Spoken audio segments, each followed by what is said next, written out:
ঐক্যমত্যে পৌঁছতে পেরেছি।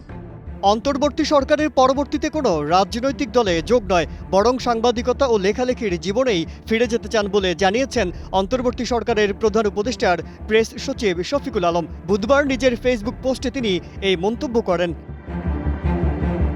প্রেস সচিব জানান, অন্তর্বর্তী সরকারের দায়িত্ব শেষ হলে তিনি সাংবাদিকতা ও লেখালেখির জগতে পূর্ণভাবে ফিরে আসতে চান। তার ভাষায়, আমার কিছু বই লেখার পরিকল্পনা আছে। আমি চাইলে সারা জীবন শুধু জুলাই বিপ্লব নিয়েই লিখে যেতে পারি।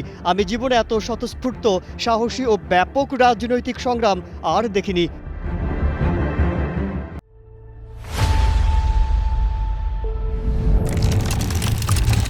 প্রেস সচিব বলেন, আমার কিছু বন্ধু বলেছেন আমি নাকি কোনো বড় রাজনৈতিক দলে বা সদ্য গঠিত একটি দলে যোগ দিতে যাচ্ছি, কিন্তু সোজা কথায় বলি, আমি কোনো রাজনৈতিক দলের প্রতি আসক্ত নই।